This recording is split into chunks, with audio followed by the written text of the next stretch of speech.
আসসালামু আলাইকুম। বিসমিল্লাহির রহমানির রহিম। সীমান্তে নিহত জয়ন্তের লাশ দুদিন পর ফেরত পেল পরিবার। ঠাকুরগাঁয়ের বালিয়াডাঙ্গি উপজেলার ধনতলা সীমান্তে গুলিতে নিহত শ্রীজয়ন্তের বয়স 15 বছর। লাশ দুদিন পর ফেরত দিয়েছে ভারতীয় সীমান্তরক্ষী বাহিনী বিএসএফ। মঙ্গলবার 11 সেপ্টেম্বর রাত 1:30টার দিকে বালিয়াডাঙ্গি উপজেলার ধনতলা সীমান্তের 393 নম্বর পিলার সংলগ্ন এলাকা নিয়ে জয়ন্তের লাশ ফেরত দেওয়া হয়।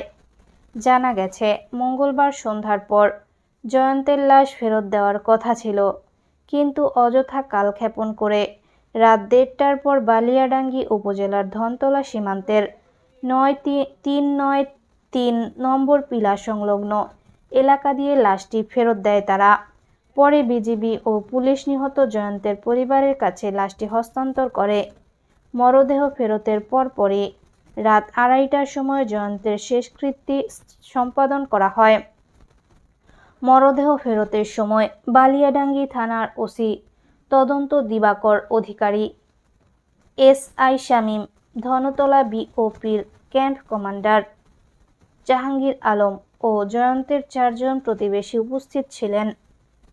50 বিজিপির অধিনায়ক লেফটেন্যান্ট কর্নেল মোহাম্মদ তানজির আহমেদ কালবেলাকে বিষয়টি নিশ্চিত করে বলেন, জয়ন্তের লাশ ফেরত দিয়েছি বিএসএফ।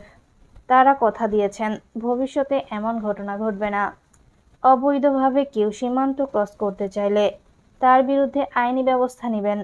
আমরাও তাদের তেমনই আশ্বাস দিয়েছি, যেন দুই দেশের সম্পর্ক ভালো থাকে।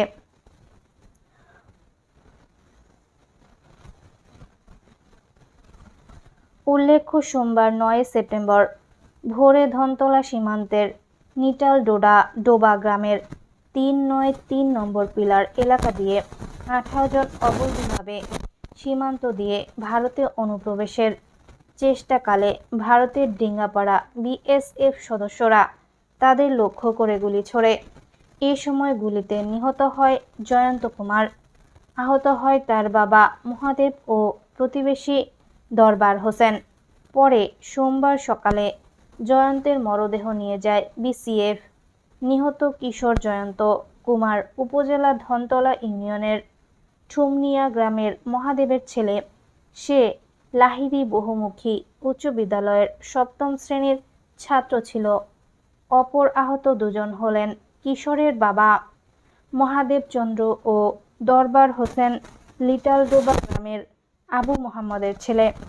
এই ঘটনায় সোম ও মঙ্গল দুই দেশের বিজিপি ও বিএসএফ এর মধ্যে কোম্পানি কমান্ডার ও ব্যাটালিয়ন পর্যায়ে কমান্ডারদের 4টি পতাকা বৈঠক অনুষ্ঠিত হয়। এতে সীমান্ত হত্যার ঘটনায় তীব্র প্রতিবাদ জানায় বিজিবি।